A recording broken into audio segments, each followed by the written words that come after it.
आणि बुलेटिनमध्ये कांद्यासंदर्भात एक महत्त्वाची बातमी आहे। कांदा महाबँकच्या घोषणेनंतर नाशिक जिल्ह्यातील शेतकऱ्यांनी सरकारच्या या निर्णयावरती नाराजी व्यक्त केलेली आहे। महाबँक नको तर निर्यात बंदी उठवा, कांद्याला योग्य भाव द्या अशी मागणी शेतकऱ्यांनी केली आहे।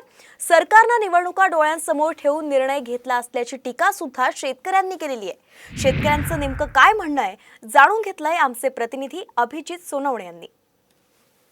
आगामी विधानसभा निवडणुका डोळ्यासमोर ठेवून राज्य सरकारकडून नाशिकसह राज्यात 3 ठिकाणी कांद्याची महाबँक प्रकल्प सुरू करण्याची घोषणा करण्यात आलेली आहे। नाही, आता कांदा बँक ही संकल्पना ही आहे की त्या ठिकाणी कांदा शेतकऱ्यांनी न्यायचा आणि विक्रीण प्रक्रिया करून एकतर त्याच ठिकाणी साठवायचा आणि तो तुम्हाला गरज पडेल तसा न्यायचा। म्हणजे बँकेमध्ये ज्या पद्धतीने आपण आपले डिपॉझिट ठेवतो आणि आपल्या गरजेप्रमाणे ते काढतो, ही संकल्पना असावी असं मला वाटतं। अर्थात याचे आता सगळे डिटेल्स आपल्यापर्यंत अजून पोहोचलेले नाही आहेत, पण तंत्रज्ञान हे कशा पद्धतीने आपल्याला वापरता येईल आणि शेतकरी त्याच्याकडे किती प्रतिसाद देतील हे महत्त्वाचं आहे। आणि म्हणून ज्या ठिकाणी प्रक्रिया होणार त्याच ठिकाणी सरकारला साठवणीच्या सुविधा उपलब्ध करून द्याव्या लागतील आणि शेतकऱ्यांनी त्यांचा कांदा केल्यानंतर तो शेतकरी ठेवणार का एखादी फार्मर प्रोड्युसर कंपनी किंवा इतर एखादी संस्था त्याच्यामध्ये इन्व्हॉल्व होणार आहे।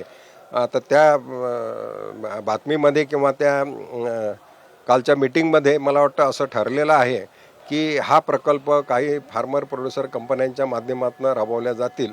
तर आता नेमके याचे विस्तृत